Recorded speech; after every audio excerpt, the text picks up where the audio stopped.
Hey guys, how's it going? Today I have a very interesting laptop for you guys to look at. This is the Asus Zenbook Duo, and this just came out this year, 2020, and it is the lower end version of the Asus Zenbook Pro Duo, which came out last year. So the Pro Duo that came out last year, very similar laptop, has the dual displays, which is a very cool feature that not a lot of other laptops have, but had a much more powerful processor, more powerful graphics card, and that one also had dual 4K screens, I believe. This is the lower end line, so this one is a bit cheaper, right? The original Asus Zenbook Pro Duo costs like $3,000, which not a lot of people could afford. This one comes in starting at $1,500, which I think is a pretty good starting point for a laptop that's kind of unique like this. So let's go through the unboxing. First of all, it comes in this large rectangular package right here. A very simple, just Asus Zenbook Duo displayed right here, and then here's what we get inside. So this is the laptop itself. So yeah, this laptop is not too heavy. It weighs about 3.5 pounds. Which is a pretty good weight considering the amount of technology that they fit inside this laptop. It's not a really thin laptop or anything because they have to fit in a bunch of ports as well. Here you can see the features here. The ScreenPad Plus. This is the dual screen feature that you get on the Zenbook Duo that you don't really see on many other laptops. I think the only other brand that I know of that does this is HP with their Omen X2S, I think. But that one is not really too comparable because that display is a lot smaller. This one is just a full width display, so it's actually quite usable. So I think the Zenbook Duo Pro and the Zenbook Duo, and I think the upcoming Zephyrus 15 Duo are the only laptops. So basically just Asus laptops so far that have this technology. And then 100% sRGB, Pantone validated, so pretty good for creators, even though this is not the Pro version, but still good for creators. And 10th gen processor. Yeah, so this processor is the Core i7-10510U, which is a 15 watt processor. It's not the 40-45 watt processors that gaming laptops have. So it's not hexa-core, it's just quad-core. And then the style support, Wi-Fi 6, IO camera, ergo lift hinge, and then military grade. I wonder if they actually tested it with the military standard A10G like business laptops do. Anyways, let's put that to the side for now, and we can see what else comes in the box. So we get cables, of course. So we got the AC adapter, which is a barrel charger, no USB-C charging here. Yep, so we got the barrel adapter and charger there. And then here,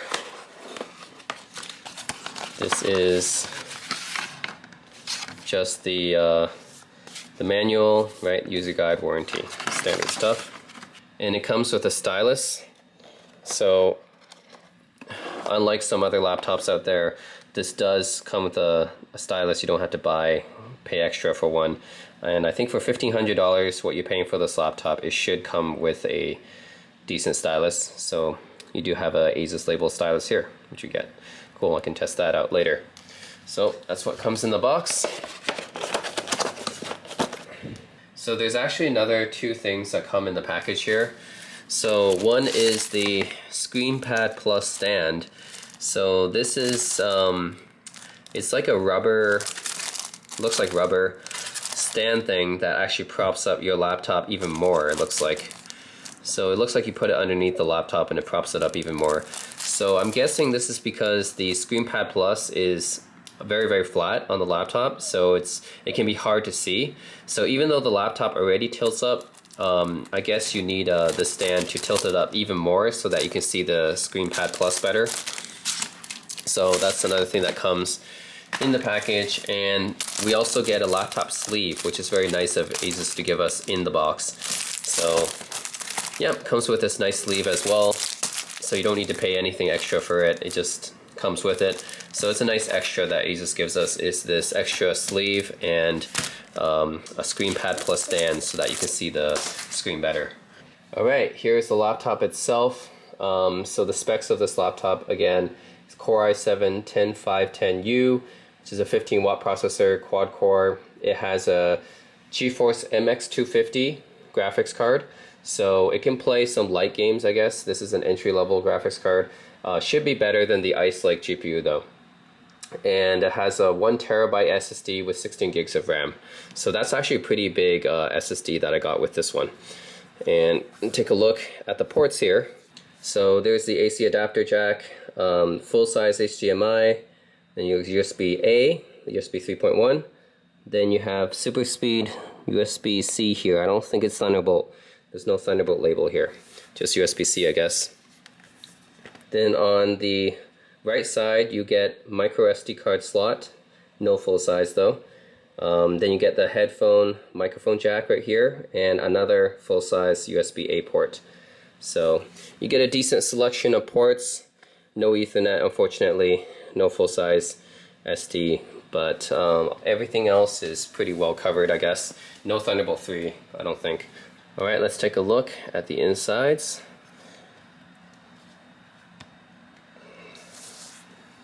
Alright, so let's take a look at the two displays here.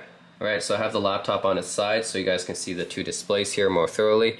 The main display here is a 14-inch Full HD touch display, and there's also a 12.6-inch touch display right here.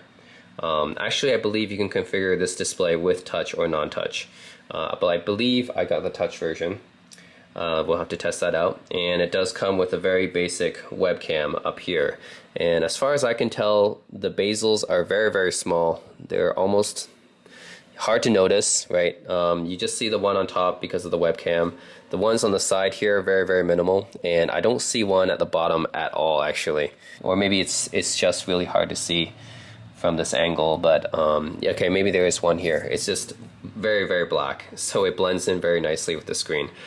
And then yeah, the 12.6-inch display down here is not like the MacBook Pro Touch Bar. This is a very, very usable display where you can put pretty much anything that you want down there.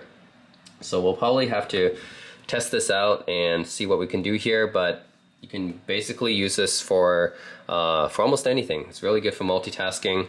So I believe you can extend your display or you can mirror it. So I'll have to test those out. There's a Core i7 little sticker down here because usually it's down here. They moved it up here. As you can see, there's no palm rest because this has been taken up. Top side has been taken up by the display, so there's no room for a palm rest. You'll have to get a separate one. This laptop does lift up at an ergonomic angle though. So this is very similar to how the Vio SX12, which I just reviewed a few days ago, does it as well. And a few other laptops, they do it this way now, where they have the keyboard kind of coming off at an angle for a better typing experience, maybe more ergonomic experience. I think it's a better typing experience for me, at least. Maybe for other people, it's a little bit more comfortable as well. I think you do need to have a wrist rest for this laptop since there is no palm rest here. There is a very small touchpad that's on the side here, which may be a little bit hard to get used to because we're used to laptops having a touchpad down here, right? So this might take a little bit getting used to. And this pad is smaller than the one that was on the Zenbook Pro Duo. So yeah, well, I guess I'll have to play around with it and see if I get used to it. And we do have physical left and right buttons right here, and I do appreciate that, right? I feel like these days, yeah, too many laptops come with that built-in clicky touchpad that Apple does, and yeah, I prefer to have the physical buttons. So yeah, we'll have to take a look. The power button's actually right here. We're used to the power buttons being up here, right? But of course, this is the second display, so it's been moved up here. And then there's a few other keys here that I don't usually see in other laptops, so I'll have to test those out. Otherwise, this looks like a pretty standard 6-row keyboard, aside from these few buttons up here, which are pretty interesting. So yeah, the keyboard travel feels pretty nice. It's nothing to write home about, but it's definitely something that most people I think will like. It's not. Yeah, it's definitely not something that you would be disappointed with. It's not like a gaming laptop type of keyboard or a mechanical keyboard or anything, but it's decent. Yeah, it's definitely not something that I would complain about. Yep, so I'm going to boot up this laptop and see what I can do with it. By the way, the sound is by Harman Kardon. Not sure if that makes a difference. A lot of laptop makers now, they brand their laptops with different audio companies. Not sure if it actually does anything. We'll just have to test it out with a few videos and see what happens. Alright, so now I got the Asus Zenbook Duo up and running now, and I just want to tell you guys my impressions of this device and how I would use it. I got both these displays turned on full brightness right now, and it's very, very vibrant. They're both IPS panels. It's not OLED like the Zenbook Pro Duo is, but you know, that's why it's cheaper. The battery life on this thing I think would be affected if you have both of these displays on. I think right now it's showing 10 hours remaining on 99% battery. I'm not sure if it's actually going to last this long. I think it's probably, you would expect about maybe 6 to 8 hours is what I'm guessing, especially if you're doing any like heavy tasks on it, right? So you can expect really good battery life with this thing, especially if you have both displays turned on. And on max brightness, it's probably going to be even less. So I'm going to say like maybe on medium brightness, it can be like 6 to 8 hours. If you have max brightness on, probably going to be less than that. So as you can see, this display is flat here. It's not tilted up at you like the Zephyrus 15 Duo is. So that's why I think that one is a better design. This one's the same design as the Pro Duo, which means that it's flat here. So you have to kind of look down on it and then look back up at this main display right here. So it could be a little bit annoying to do. Yeah, I guess that's why Asus included the ScreenPad Plus stand in the box, because they knew that it's going to be hard for people to see the screen directly, right? They gotta kind of lean over, or their eyes have to like adjust down to look at the screen. So maybe that's why they included that stand with it as well, to prop up the laptop even more. But I'm not going to try that stand right now. I might try it later. Just going to say without the stand, it's a little bit annoying to have to adjust your eyes down every time. It's not as ergonomically functional, I think, although it's still pretty interesting. Like, you just have to push this laptop a bit farther back than what you used to with a normal laptop, and you know, you need to add a wrist rest here because the keyboard is also shifted down as well. And one thing I noticed when I'm using this keyboard is this is not a full-size keyboard, because normally you have a keyboard that's much wider up here on the main part of this bottom deck right here, right? This one is kind of squished in. You have to incorporate a trackpad right here on the side, right? So that's why they couldn't make this keyboard, you know, the full length as you would normally see. So that's why the keys are a little bit cramped than I expected. It's not like super cramped or anything. It's not like a netbook or a UMPC, but it's more cramped than what you're used to on a normal laptop. And this trackpad is also a little bit cramped as well. So with a lot of laptops with the keyboard forward shifted like this, I know a lot of gaming laptops do this as well. MSI Titan, right, Acer Predator, some of their bigger laptops do this to improve the cooling on this part. And I think that it's a compromise design, right? Yeah, you're not going to get the best keyboard because it's shifted over, and you're getting a smaller trackpad as well.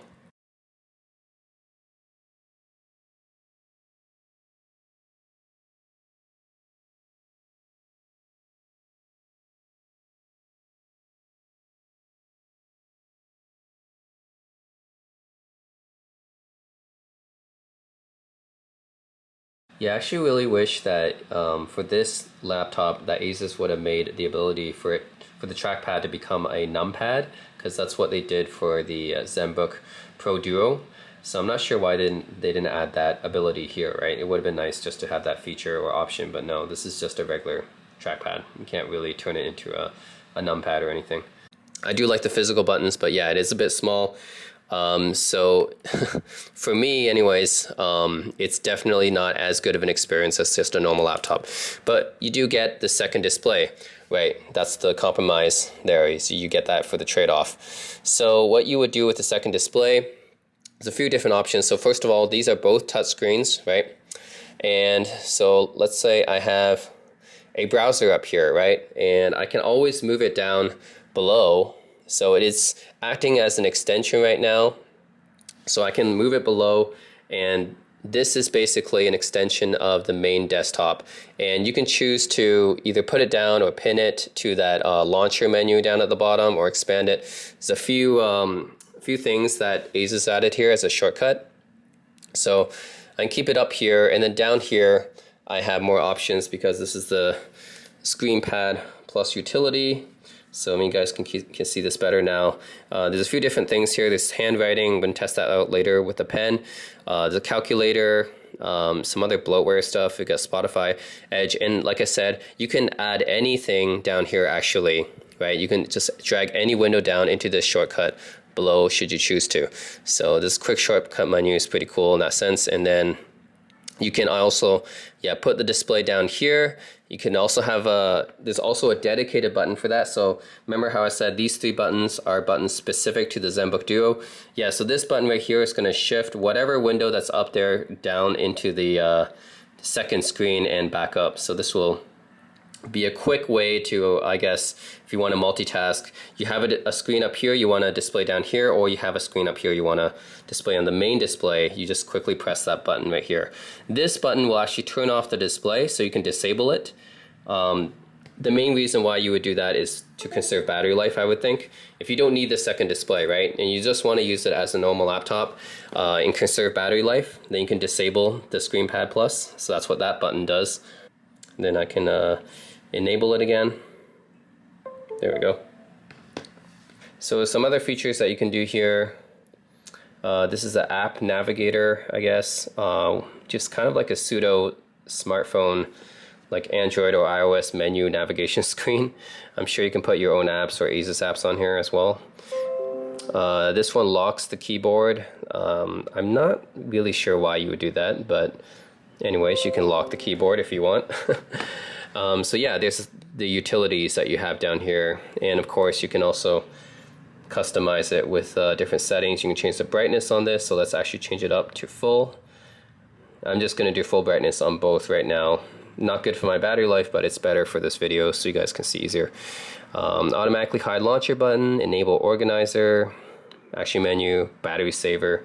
So there's a lot of different features that you can do down here. So it's cool that Asus made their own app for the ScreenPad Plus to help you utilize it better. So I would give you an example of how I would use it. So say for me, if I'm doing like stock trading, for example, right, this would be one use case. So go to TD Ameritrade, is my stockbroker right there. So say I want to trade stocks up there, and then I open another window here. In this one, let's say I want to check the list of stocks here. So I go to finance right here, and okay, this is what I have. Okay, and I'm just going to move this one down here. No, it actually moves both of them. Okay, move this one back up. All right, so now I have my main stock brokerage website up here and running, and I have my stock list down here on a secondary browser. Now there's actually 3 spaces here where I can put my window. So the secondary display here can actually fit up to 3 windows on 3 different columns right here. So let's say I put it on the far left right here. I can do that right here. So there, it's now pinned to the far left, and I can put 2 more apps down here, right? So I can actually put, I have another window open with YouTube, and maybe I want to watch something there. So I put YouTube in the second column, and then I can put another one. I'll just use a calculator, right? So I'm actually not going to use Asus's calculator app. I'm going to use the Windows calculator app, because for some reason the app for the ScreenPad Plus doesn't snap correctly to these windows. I think these are only for these native Windows apps right here. So yeah, I can snap the Windows app better than the Asus calculator app. So there we go. Now I have my calculator there. So now I can calculate my trades, my profit and my loss right there. All right, so now I'm checking my stock list, and I want to look up some news on one of the stocks that I'm investing in. Let's say I'm looking at. So let's go to Motley Fool to check the charts or the news on the stock. So okay, now Motley Fool right now, I'm going to look for Tesla, because maybe that's the company I'm looking at right now. And let's see if there's any news on this company, and you can see. All right, so now I have 3 windows open down here, right? One, the stock list, and this one, maybe I want to check the charts, and I see that, wow, Tesla went up 11% today. That's crazy. And I can check the chart right here, and I can do some calculations here.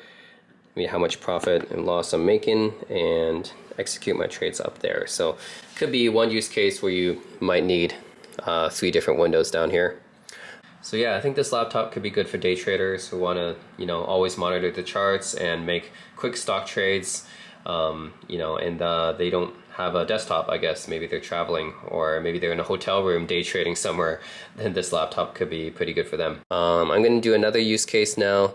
So let's actually test out the, I'm going to test out the writing app that they have with the included pen. So, okay, so I got the handwriting app. Let's see how good it is.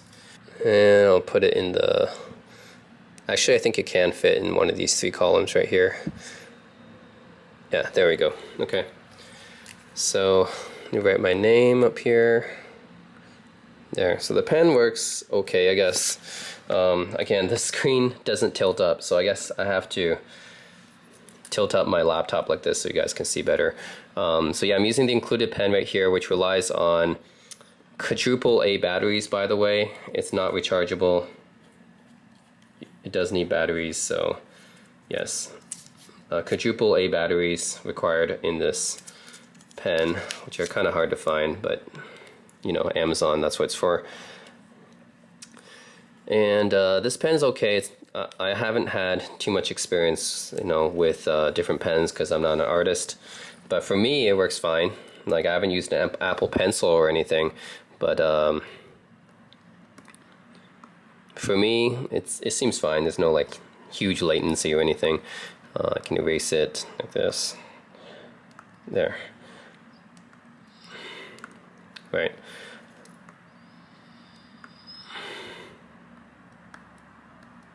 And yeah, see, I'm not an artist or anything.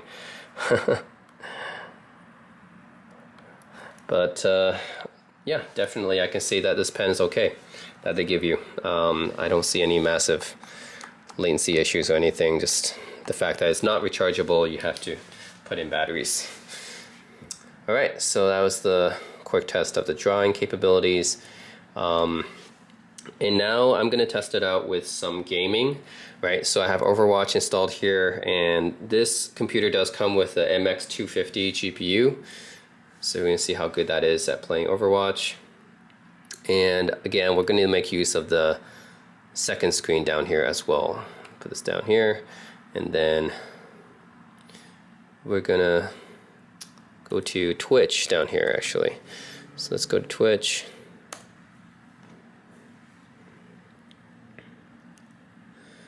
Alright, so it's so unfortunate though, although the revive is going to come out, so it seems like because the plates are good.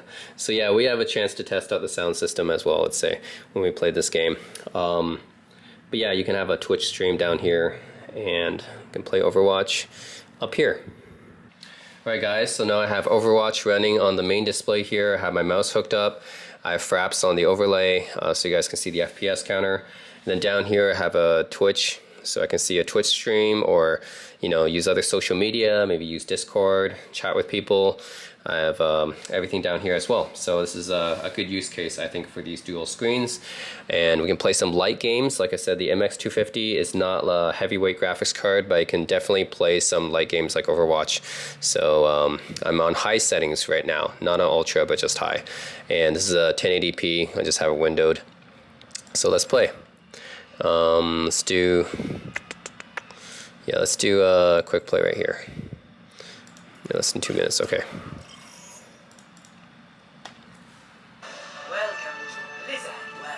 Alright, we got a game.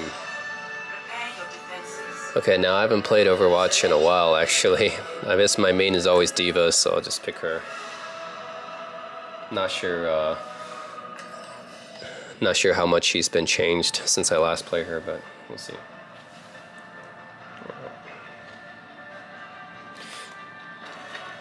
So yeah, oh yeah, the sound as well, right? So I can up the sound to 100. You guys can hear the sound coming out of the Harman Kardon speakers. Right now I'm getting about 70 FPS, as you can see on the counter right there. So that's pretty good. I mean, this MX250 can definitely play games like this. This is on high settings, right?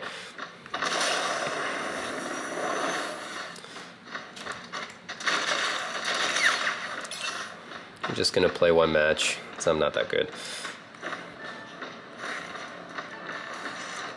Alright, defend here. Feel the healing beat. 5, 4, 3, 2, Pick it up. 1. Attackers incoming. Defend objective A. Audio ready.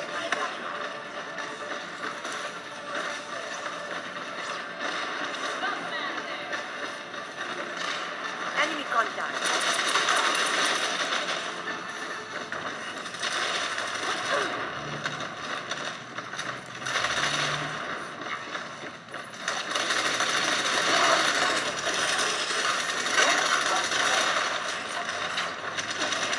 I will keep you healed.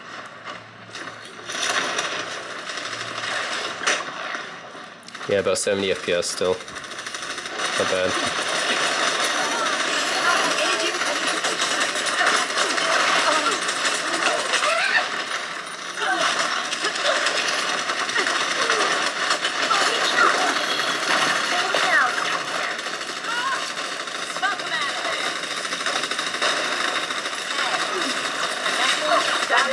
Oh no.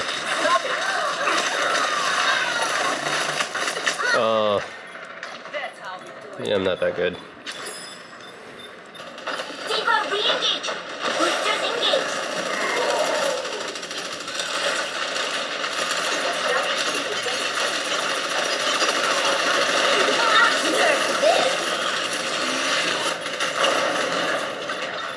Damn it.